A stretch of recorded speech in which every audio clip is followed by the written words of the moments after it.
The Competition and Markets Authority, also known as the CMA, is currently undertaking an investigation into the investment consultancy and fiduciary management services sector.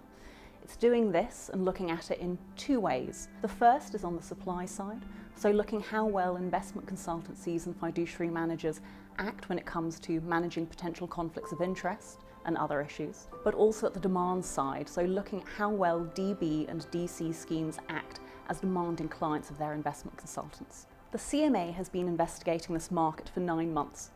This means that it is currently halfway through its 18-month investigation period, and it is due to make a final decision in March 2019. The CMA has now come to the end of its data gathering process. It has asked for a lot of information from investment consultants. It has done a very comprehensive survey of the trustee side of the market, and it has also spoken to the industry, including to organisations like the PLSA, in order to understand how their members and how other industry actors feel about how well the market is working. The PLSA has been feeding in intensively throughout the entire process. We have been holding member roundtables with the CMA, we've done our own surveys of our members, and we've also ensured that members have the opportunity to contribute directly and feed their views indirectly to the CMA through events such as our investment conference in March of this year. We now expect the CMA to publish what we call a provisional decision in July of this year. This will not only outline the full breadth of the thinking that they've been doing, but also identify where they have landed in terms of provisional remedies. This provides a further formal opportunity for feedback, and we will of course be looking to engage with our members in order to feed through your views. Once the actual provisional decision lands, we will have a better idea as to what's going to be in it.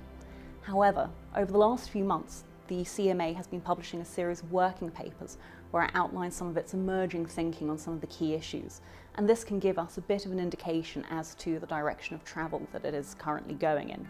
From these 8 working papers, we have seen a number of things.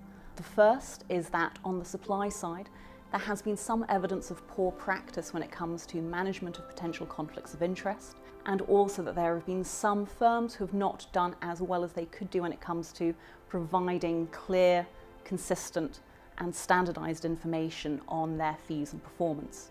On the demand side, so looking at how well pension schemes do and how well they interact with the investment consultancy process, there has been some evidence found by the CMA to show that there is a variation in the level of understanding and engagement of trustee boards with their investment consultants. What might this mean in terms of potential remedies?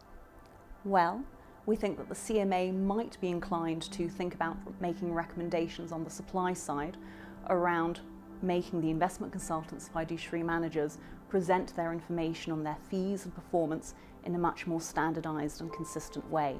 On the demand side, we think that there might be something to be said for recommendations in the area of more guidance for trustees, particularly in areas where the CMA has found evidence that trustees find this tricky, for instance in the area of RFPs or requests for proposals.